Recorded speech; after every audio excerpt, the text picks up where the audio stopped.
Assalamualaikum warahmatullahi wabarakatuh, Ustaz. Waalaikumsalam warahmatullahi wabarakatuh. Semoga selalu dalam lindungan Allah Subhanahu wa taala. Semoga Allah memberikan lebih baik kepada Anda apa yang Anda doakan kepada kami. Bagaimana ketika kita masbuk? Jangan kita ya, Anda aja. Saya tidak berminat untuk masbuk. Ya, Mas Adi, Mas Joni, Mas Cepi boleh, tapi masbuk kalau bisa dihindari ya. Kalau memang tidak terkait dengan itu. Bagaimana saat ada yang masbuk, saya ganti ya. Terus ketinggalan 2 rakaat.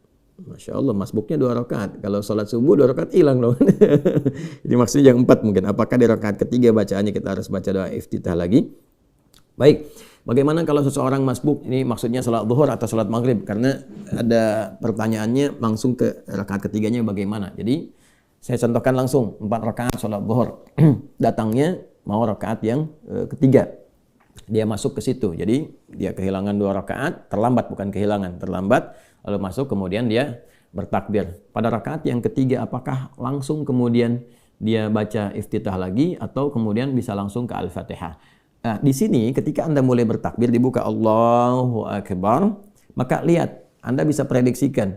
Kalau rakaat ketiga kan imam itu langsung baca Al-Fatihah kan, tidak ada surat lagi kan, maka jedanya itu lebih pendek. Kalau dia baca dari rakaat pertama, dia ada iftitah, dia ada Fatihah, ada surat, maka jedanya lebih panjang. Jadi sebelum imam baca Al-Fatihah, Anda sudah bisa iftitah kalau masukkan rakaat pertama. Tapi ketika Anda masuk di rakaat yang ketiga, nah maka ada 2 cara di sini. Kalau melihat intervalnya pendek sekali, Anda bisa langsung ke Al-Fatihah. Karena hukum membaca Al-Fatihah itu hukumnya masuk rukun, kewajiban. Sedangkan di iftitah hukumnya sunnah. Artinya kalaupun tak mampu mengejarnya, itu tidak membatalkan sholat. Jadi bisa langsung ke Al-Fatihah. Ya, bahkan di madzhab Maliki itu begitu mulai takbir, itu saking pendeknya doa iftitah itu langsung masuk ke Al-Fatihah. Itu yang bisa dilakukan. Tapi kalau misalnya Anda membaca dari iftitah pun tidak ada masalah. Jadi ketika Anda bertakbir Allahu Akbar, ya Anda baca yang paling pendek. Kan ada 12 tuh doa iftitah. Jangan baca yang panjang-panjang. Kalau Anda baca panjang-panjang, imam selesai langsung ruku, Anda nggak dapat Fatihah. Ya kan? Maka Anda bacakan iftitah yang paling pendek. Misalnya Allahu Akbar, ya Allahu Akbar kabira, alhamdulillah katsira, subhanallahi bukratan wa asila. Sampai sini. Ya, kalau wajah itu kan doa yang keduanya. Jadi itu digabung jadi 2. Ya. Atau misalnya Allahu Akbar hamdan katsiran thayyiban mubarakan fi. Selesai misalnya kan? Dah, itu yang paling pendek. Jadi ada yang paling pendek, ada yang menengah, ada yang paling panjang. Itu doa iftitah. Ada 12 doa. Silakan lihat di fikih salat yang pernah kami share, kan? Lalu setelah itu baca Al-Fatihah. Masuk Al-Fatihah. Jadi dengan cepat Anda baca iftitah, masuk Al-Fatihah. Nah, Al-Fatihah itu minimalnya 3 ayat ya, sampai dengan dari kalau bacanya bismillahirrahmanirrahim, alhamdulillahirabbil alamin sampai ar-rahmanirrahim. Begitu ar-rahmanirrahim, imamnya rukuk, Anda sudah mendapatkan bagian dari Al-Fatihah itu. Ya, batasnya di 3 ayat. Dari mana Ustaz di 3 ayat itu? Karena batas paling pendek di surah Al-Quran itu 3 ayat. Di surah Al-Kautsar. Inna a'tainakal kautsar fashalli rabbika wanhar inna syani'aka huwal abtar. Maka para ulama menyimpulkan kalau sudah makmum di belakang dapat di 3 ayat dari Al-Fatihah itu, dia sudah masuk mendapatkan bagian dari Al-Fatihahnya. Kemudian ikut rukuk. Tidak ada masalah begitu imam rukuk, dia rukuk. Itu yang dimaksud hadis Nabi sallallahu alaihi wasallam. Qala Rasulullah sallallahu alaihi wasallam, "Innama ju'ila al-imamu liyutamma bih, fa qira'atul imam qira'atul ma'mum." Adapun imam dijadikan untuk diikuti. Jadi kalau imamnya sudah ruku, jangan dilama-lamain berdiri sampai imamnya tidur Anda baru ruku, enggak boleh. Jadi kan enggak tepat kondisinya sehingga Anda kehilangan momentum itu. Jadi ketika imamnya ruku, Anda ikut ruku. Jangan dipaksakan diteruskan.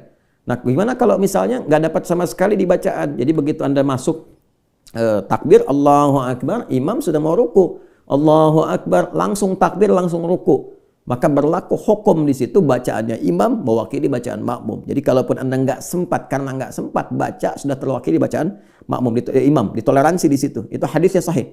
Jadi kalau Anda sudah mendapatkan imam takbir, kemudian imamnya ruku, langsung ruku dan sudah mendapatkan 1 rakaat.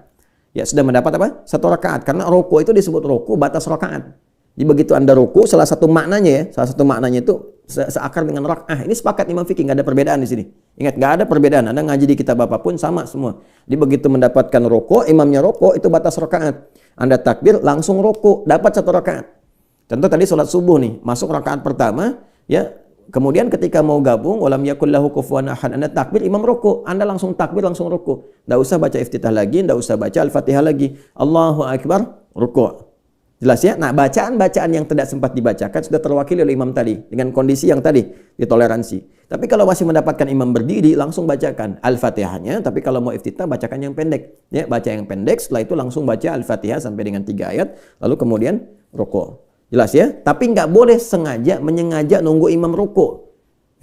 Minum dulu dengan ruku belum. Ini udah mau habis nih. Ya Allahu samad lam yalid walam yulad baru Allahu akbar cuman ngejar ruku. Nah itu dosa. Ya, dan bisa membatalkan salat kalau disengaja, bisa membatalkan salat ya. Allahu a'lam bis-shawab.